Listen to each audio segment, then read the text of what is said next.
Hi hello नमस्ते. आज आपण करणार आहोत मोकळा मोकळा असा झटपट कुकरमध्ये होणारा जिरा राईस. अगदी सोप्या पद्धतीने आणि चवीला खूप छान लागणारा असा जिरा राईस. हा जसा गार होईल तसा खूप मोकळा मोकळा होतो. हा कुकरमध्ये केलेला आहे पण खूप छान होणारा असा जिरा राईस. कसा करायचं ते आता आपण पाहूया. प्रथम कुकरमध्ये 2 टेबलस्पून तेल गरम करून घेणार आहोत. त्यात अर्धा चमचे जिरे, 2 वेलदोडे, 1 तमालपत्र 2 भाग करून टाकणार आहोत. तसेच 1 हिरवी मिरची, चिरलेली कोथिंबीर, चिरलेला टोमॅटो, अर्धा टीस्पून गरम मसाला, 7-8 काजू तुकडे, 1 टेबलस्पून आलं लसूण पेस्ट टाकून परतून घ्यायचं आहे. त्यानंतर धुतलेले तांदूळ 2.5 फुलपात्र हे आहेत जिरा राईसचे तांदूळ. ते टाकून 2 ते 3 मिनटं चांगले परतून घ्यायचं आहे. त्यानंतर 1 चमचा मीठ.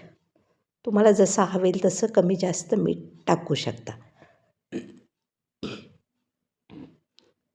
त्यानंतर तांदळाच्या डबल असे गरम पाणी टाकायचं आहे. वरून चिरलेली कोथिंबीर टाकून पाण्याला उकळी येऊ द्यायची आहे.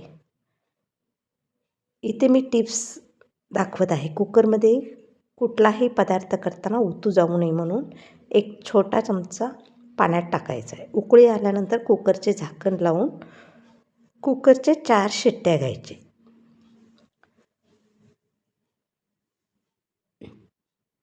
नाहीतर खूप असं पाणी बाहेर येऊ शकतं. त्यामुळे हा चमचा टाकलेला आहे. कुकर गार झाल्यानंतर झाकण उघडायचे. अशा प्रकारे छान चवीला मस्त असा मोकळा राईस तयार झाला. अगदी सौम्य सुगंधाचा जिरा राईस तयार. तुम्हीही करून बघा. आवडल्यास लाईक करा, शेअर करा, सबस्क्राईब करा. छान छान असा झटपट होणारा जिरा राईस. चवीला तर खूप छान लागतोच. ज्यांना कमी मसाल्याचा जिरा राईस आवडतो तो त्यांनी अशा प्रकारे करू शकता. अगदी कमी पदार्थात आणि झटपट होणारा कुकरमधला जिरा राईस. छान असा तयार झाला. धन्यवाद.